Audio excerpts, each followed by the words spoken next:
para kumain sa biryani. Okay, kasama ko si OFW vlog sa Bahrain. Sobrang gutom kasi pagkatapos ng work namin.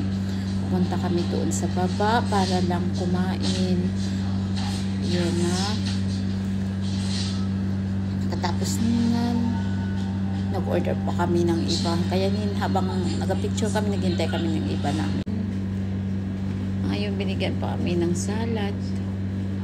Dagdag sa binigay namin, may sabaw pa. Yan. Hindi namin yan guys maubos kasi sobrang dami ang kanin sila magbigay. Yan, kumakain si OFW vlog sa Bahrain. Yan, kumakain. Kasama kami dalawa. Pagkatapos ng work ko, nagbaba kami kumain sa baba. Yan, tapos ako din. Ang sarap-sarap ng higop ng sabaw. ang gutom-gutom kasi eh.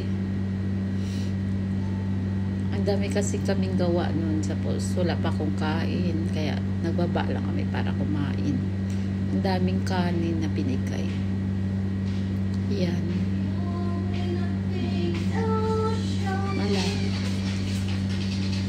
Yan guys.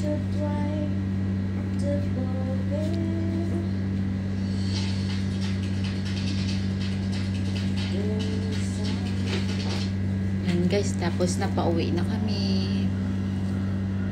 Pauwi na rin si OFW vlog sa kanilang bahay. Ayun.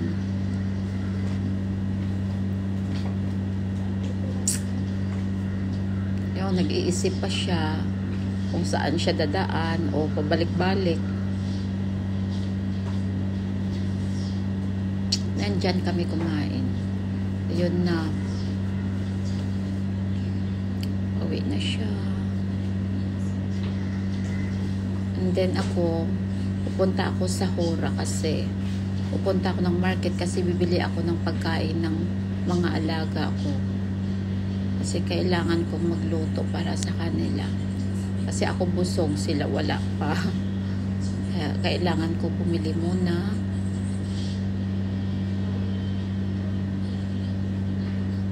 Yan lang ang market dito na mas malapit kasi. O nag-selfie pa yung kasama ko. O tingnan nyo.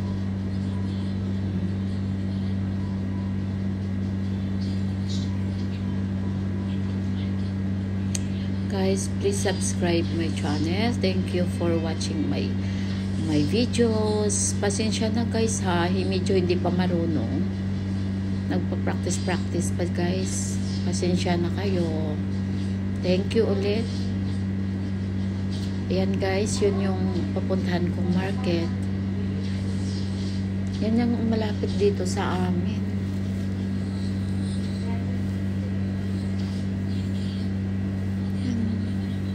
Natatakot kami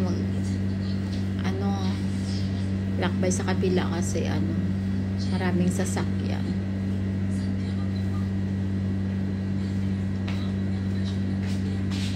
Yan guys, pauwi na siya. Busog na yan guys ba? Tapos na kumain. Masigla na siyang habang umuwi sa bahay niya.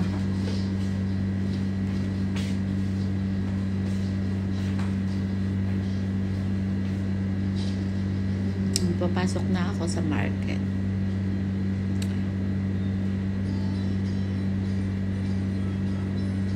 Yan. Yan yung market dito. Mas malapit. Yan. Nahanap ako ng liver at chicken para sa mga alaga ko.